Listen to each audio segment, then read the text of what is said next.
Assalamualaikum warahmatullahi wabarakatuh. Perkenalkan, saya Nasabella Wahyu Septiani dari kelas MA MSDM C1. Saya akan mempresentasikan tentang komunikasi kerja. Sebelumnya, saya ucapkan terima kasih kepada Bapak Muhammad Ehsan yang telah memberikan tugas besar kedua ini pada mata kuliah SDM lanjutan. Baik, di sini saya tidak akan mempresentasikan panjang lebar karena materi ini sebelumnya sudah pernah dibahas oleh Bapak Ehsan pada pertemuan keempat bulan Maret lalu. Saya akan membahas sedikit tentang komunikasi kerja itu sendiri. Yang pertama, apa itu komunikasi kerja? Komunikasi kerja merupakan proses penyampaian informasi baik secara verbal maupun nonverbal untuk mencapai pengertian dan penerimaan. Keterampilan komunikasi yang baik merupakan keterampilan utama dan sangat penting bagi para pekerja dan pimpinan. Keberhasilan kepemimpinan dan kerja tergantung pada kemampuan berkomunikasi. Yang kedua, apa itu tujuan komunikasi? Kenapa ya komunikasi harus efektif di tempat kerja? Tujuan dari komunikasi efektif sebenarnya adalah memberikan kemudahan dalam memahami pesan yang disampaikan antara pemberi informasi dan penerima informasi, sehingga bahasa yang digunakan oleh pemberi informasi lebih jelas dan lengkap, serta dapat dimengerti dan dipahami dengan baik oleh penerima informasi. Yang ketiga, apa manfaat komunikasi kerja yang efektif itu? Jadi, komunikasi efektif itu dapat mempengaruhi seseorang menjadi lebih giat atau bersemangat dalam bekerja. Misalkan gini, contohnya di tempat kerja saya, ada telepon dari departemen lain ke departemen saya untuk request barang. Halo, Nasabella, boleh minta tolong untuk kirim skru 7800 ya, untuk line 1 karena urgent, terima kasih. Nah, kalau lawan bicara kita ngobrolnya begitu secara sopan, juga jelas ucapannya, kita juga pasti jadi semangat dan juga buru-buru menyiapkan dan nganterin juga requestannya dia dibanding dengan orang yang ngomong gini atau lawan bicara kita ngomong gini, halo cepet dong skru 7800 dikirim ke line 1 udah urgent nih. Nah kalau gini kan kita sebagai pendengar juga pasti males ya buat buru-buru anterinnya karena dari cara bicaranya aja udah gak begitu sopan ya, dan juga gak ada kata tolong dan terima kasihnya juga. Nah selain itu juga manfaatnya dapat mengurangi konflik. Kenapa bisa? Karena konflik biasanya memang bermula pada kesalahpahaman, bisa juga berasal dari ketidakmampuan kita menerima dan memahami cara orang lain berkomunikasi. Ada juga yang didorong oleh kegagalan kita memahami kondisi emosional orang lain atau tim kerja. Nah, kadang-kadang pesan kita tertolak atau tidak diterima dengan baik, bukan karena sulit dipahami, melainkan karena anggota tim kerja atau rekan kerja kita merasa diabaikan, tidak terpenuhi kebutuhannya. Yang terjadi kemudian, apapun yang kita katakan itu pasti akan mental. Jadi, dengan komunikasi efektif, kita bisa belajar mengidentifikasi pola-pola komunikasi dan melakukan sedikit penyesuaian dalam berkomunikasi supaya nyambung. Kita juga belajar berempati agar dapat mengenali kebutuhan emosional rekan kerja kita. Lewat pemahaman yang lebih baik, komunikasi bisa berjalan lebih efektif dari dua arah. Kalau komunikasi sudah enak, lingkungan kerja yang sehat dan tenang. Kondisi ini pada akhirnya akan mendorong kita agar bekerja lebih cepat dan pastinya optimal. Selanjutnya yang keempat yaitu bentuk komunikasi. Bentuk komunikasi itu terbagi menjadi dua. Yang pertama komunikasi verbal. Bentuk komunikasi yang dilakukan melalui dua cara, yaitu lisan dan tulisan.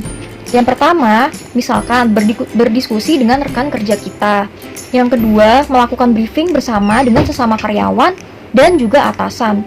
Yang ketiga, mengirim surat pemesanan atau permintaan barang kepada departemen lain. Itu merupakan komunikasi verbal. Lalu, lanjut ke komunikasi nonverbal, yaitu bentuk komunikasi di mana informasi yang disampaikan tidak menggunakan kata-kata. Nah, contohnya pertama ada ekspresi wajah. Ekspresi wajah disebut menjadi bagian penting dari komunikasi nonverbal karena kita bisa memberikan banyak informasi ke lawan bicara lewat ekspresi. Misalkan saat kita merasa excited dengan lawan bicara, maka ekspresi wajah kita pastinya tersenyum. Nah, sedangkan saat udah bosan nih, apalagi kalau udah makin sore, biasanya kita kan juga makin males ya mengerjakan pekerjaan kita. Terus ngobrol sama orang juga jadinya ekspresi kita jadi cemberut. Yang biasanya juga ekspresi itu akan keluar dengan sendirinya. Nah, itulah mengapa ekspresi wajah itu sangat penting diperhatikan saat kita sedang bicara di tempat kerja. Ekspresi wajah ini juga menjadi hal yang pertama yang dilihat bahkan sebelum kita mulai berbicara. Kayak misalkan kita ngeliat teman kita mau ajak ngobrol, tapi mukanya lagi cemberut atau lagi bete. Kita juga nggak enak dong mau ngajak ngobrol dia duluan, atau ngerasa kayak, nggak jadi deh, males gitu. Mukanya aja kayak gitu, pasti juga jawabannya nggak ngenakin. Nah, jadi apalagi kalau dalam pekerjaan, dan bahasnya juga nantinya bakal tentang pekerjaan, sebaiknya ekspresi wajah itu kita dari awal masuk sampai pulang harus tetap dijaga ya. Jangan sampai bikin orang lain yang lihat jadi segan gitu buat ngajak ngobrol sama kita. Nah, kemudian yang kedua, gestur tubuh. Gestur tubuh juga menjadi salah satu contoh komunikasi nonverbal yang wajib kita pahami. Hal yang satu ini cukup beragam dan biasanya terjadi secara sengaja atau tidak sengaja.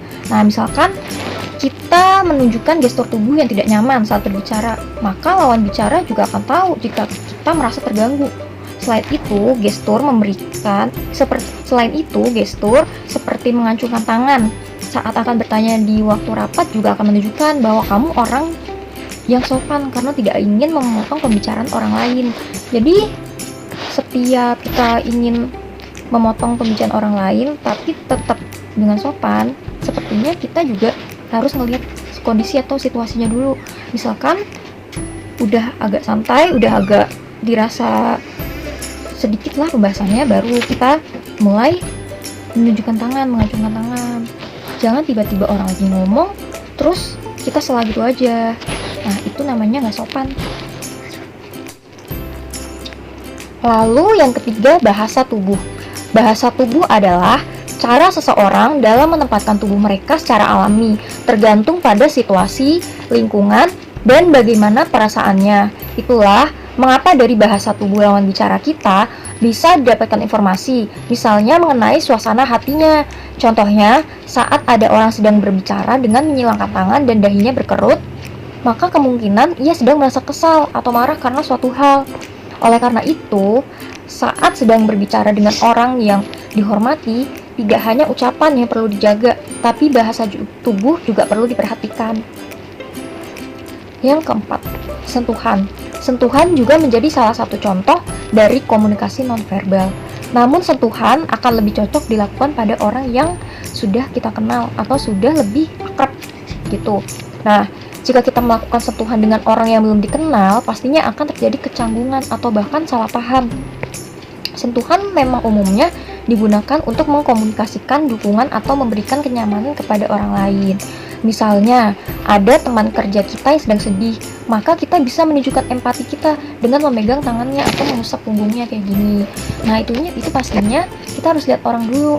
Orang itu akrab gak ya sama kita? Jangan tiba-tiba orang yang gak kita kenal meskipun sedang sedih kita pegang, pasti dia juga akan merasa gak nyaman ya pastinya.